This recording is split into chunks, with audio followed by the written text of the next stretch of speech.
tidak akan menjanjikan Disneyland kepada Bapak Ibu Saudara. Tetapi saya akan mengerjakan betul-betul yang dari bawah. Kartu Jakarta Pintar, Jakarta Sehat, Jumantik, Dasawisma, lansia, dan macam-macam. Assalamualaikum warahmatullahi wabarakatuh. Waalaikumsalam. Dan saya hormati Bang Laude Basir sebagai pembina Gemapro, Bung Adam, Ketua Umum Gemapro, dan juga Habib Alatas, Habib Fahmi Alatas, dan saudara-saudara sekalian. Yang pertama, saya ketika Bung Adam, Bang Adam ini menyebut tentang yang terakhir tadi, saya deg-degan, jadi saya nggak mau kasih komentar urusan yang terakhir tadi. Tapi saya hanya ingin mendoakan semoga yang di sini semuanya mandiri dan tidak bergantung pada siapapun. Saudara-saudara sekalian, saya ingin menyampaikan hal yang secara lugas jelas.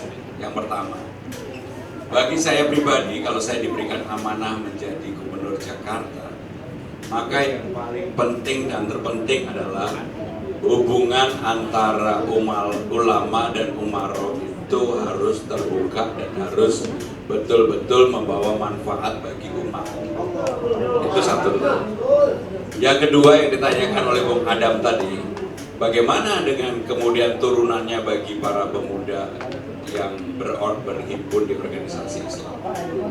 Kebetulan saya ini dulunya sebagai aktivis mahasiswa di ITB Bandung, di tempat saya kuliah, nggak ada yang namanya HMI, nggak ada PMKRI, nggak ada GMNI. Yang ada adalah Salman atau Student Center yang di dalam. Dan saya aktivis dua-duanya. Maka terakhir saya menjadi Ketua Dewan Mahasiswa ITB, itu seperti Ketua BEM sekarang. Sehingga dengan demikian saya paham, tahu betul bagaimana para pemuda ini, teman-teman aktivis ini mempunyai impian, juga mempunyai permasalahan, kegelisahan dan sebagainya. Sehingga dengan demikian saya akan memulai dari hal itu. Saudara-saudara sekalian, saya melakukan potret terhadap Jakarta, terhadap para pemuda Jakarta, terutama Gen Z dan milenial. Hampir 38% mereka menginginkan bekerja sebagai entrepreneur, 28% ASN. Ini surveinya. Kemudian ada yang menjadi swasta, dan yang paling kecil menjadi petani, hanya 2%. Ini membuktikan bahwa apa yang disampaikan Bung Adam tadi, ada pergeseran, ada perubahan terhadap anak-anak muda Jakarta. Maka untuk itu apa yang harus dilakukan oleh pimpinan di Jakarta? Pimpinan di Jakarta menurut saya tidak bisa berimajinasi. Mereka harus memimpin dan mau memutuskan bekerja keras untuk itu. Maka harus bekerja keras untuk itu. Karena apa? Persoalan di Jakarta itu begitu kompleks.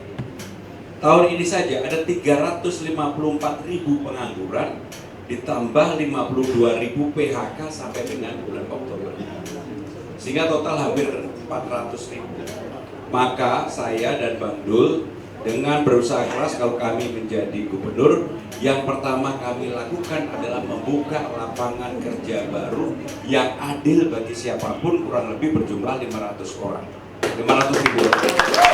Yang adil bagi siapapun. Karena salah satu faktor di Jakarta selama ini, keadilan itu menjadi barang langka. Contoh, kan ada PPSU, pasukan Orange.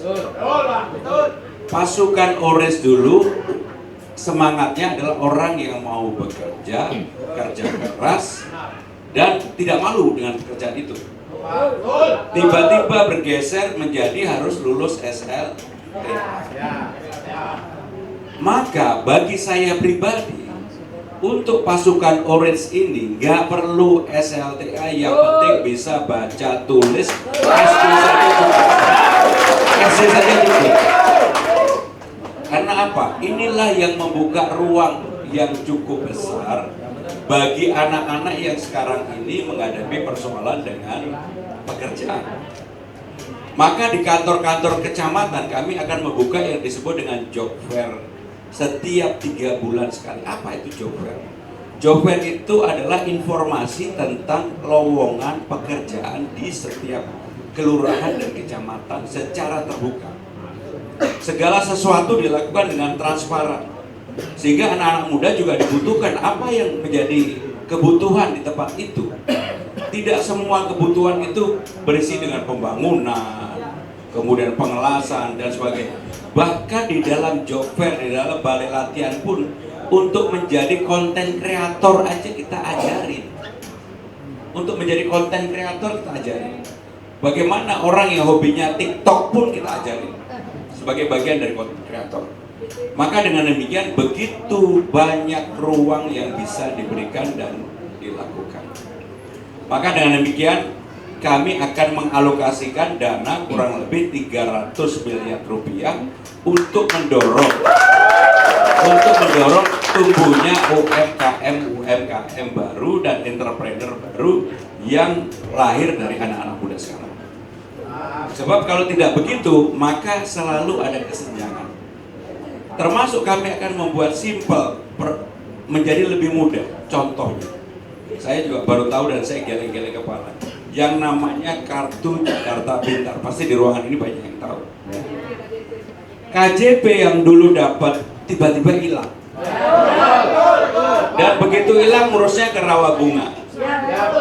Begitu datang ke Rawabunga ngantrinya mulai dari jam 4 pagi, mungkin jam 9, jam 10 pagi baru mulai ada pelayanannya. Jam 2 baru dilayani. Jam 4 selesai, tutup kantor.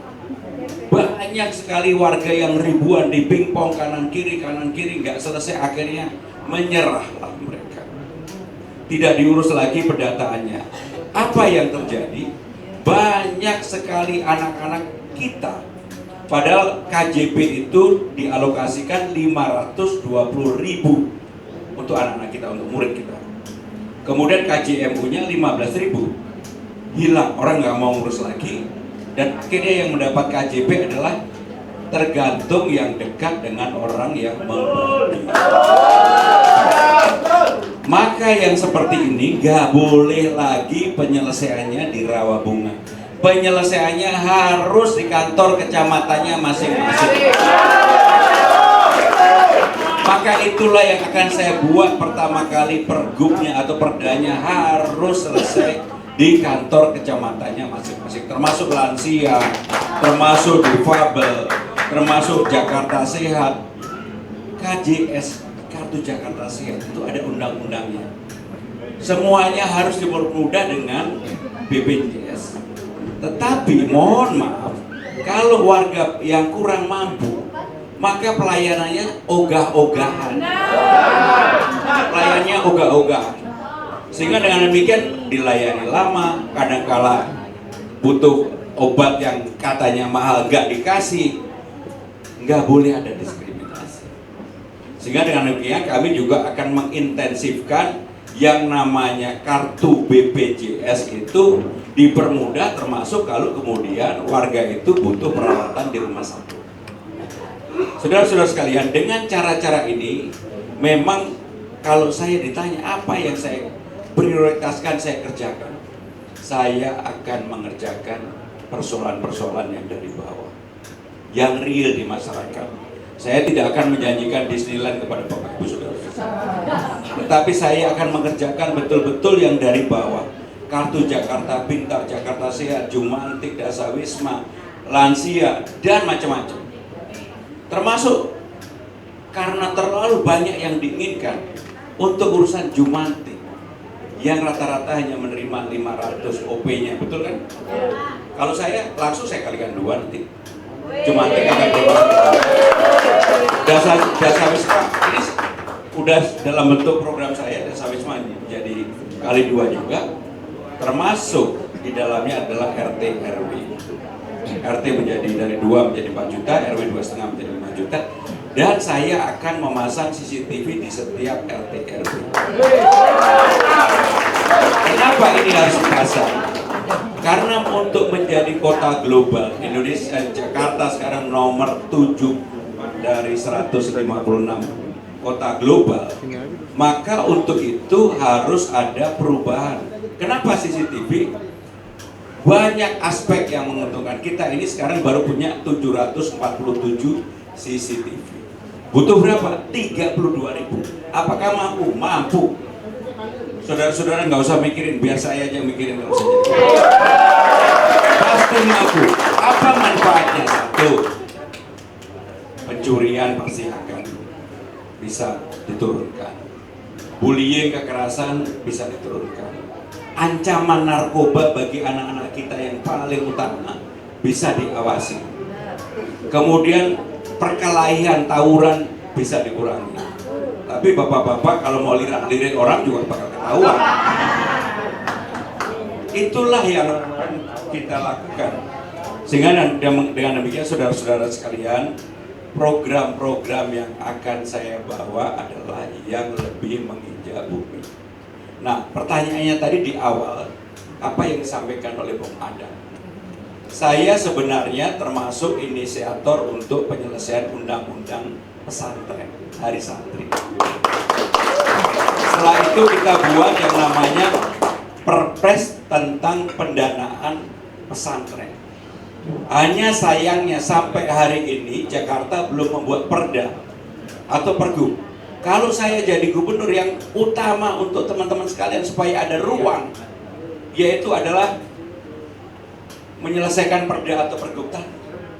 Pasti akan saya selesaikan. Kenapa? Kalau itu selesai, apa manfaatnya? Satu, urusan boti menjadi lebih transparan. Apapun agama Islam di Jakarta ini kan mayoritas. Dan untuk itu juga harus mendapatkan perhatian yang lebih. Walaupun saya selalu mengatakan, saya ini kalau jadi gubernur Jakarta, menjadi gubernur bagi semua agama, semua tingkatan, semua golongan.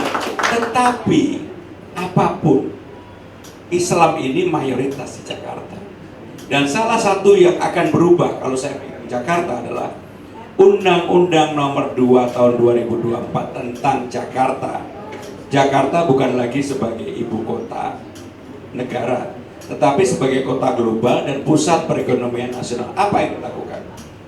Saudara-saudara sekalian, salah satu-satunya tempat kota besar yang tidak punya identitas itu sebenarnya Jakarta. Kenapa? Karena sebagai ibu kota. Begitu sekarang sudah tidak menjadi ibu kota, apa identitas utama yang akan ada?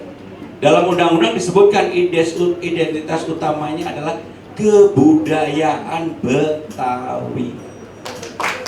Sehingga dengan demikian, inilah yang akan menjadi identitas utama Jakarta.